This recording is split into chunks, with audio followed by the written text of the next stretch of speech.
দেশের ৪০ জেলায় বজ্রসহ বৃষ্টির আভাস দিয়েছে বাংলাদেশ আবহাওয়া অধিদপ্তর। সেই সঙ্গে শেষ রাত থেকে ভোর পর্যন্ত দেশের দক্ষিণাঞ্চলের মাঝারি থেকে ঘন কুয়াশা পড়তে পারে বলেও জানিয়েছে সংস্থাটি।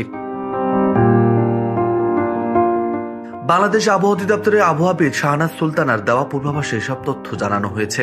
আবহাওয়া অফিস জানিয়েছে, আগামী ১২ ঘন্টায় যশোর, কুষ্টিয়া ও কুমিল্লা জেলা সহ রংপুর, রাজশাহী, ঢাকা, ময়মনসিংহ ও সিলেট বিভাগের মোট ৪০ জেলার দু এক জায়গায় বৃষ্টি ও বজ্রসহ বৃষ্টি হতে পারে। এছাড়া মঙ্গলবার সন্ধ্যা ৬টা থেকে পরবর্তী ২৪ ঘন্টা ঢাকা, খুলনা, বরিশাল, চট্টগ্রাম ও সিলেট বিভাগের দু এক জায়গায় বৃষ্টি বা বজ্রসহ বৃষ্টি হতে পারে। দেশে অন্যত্র অস্থায়ীভাবে আংশিক মেঘলা আকাশ সহ সারা দেশের আবহাওয়া প্রধানত শুষ্ক থাকতে পারে। সেই সঙ্গে সারা দেশে রাতের তাপমাত্রা সামান্য বৃদ্ধি পেতে পারে এবং দিনের তাপমাত্রা প্রায় অপরিবর্তিত থাকতে পারে।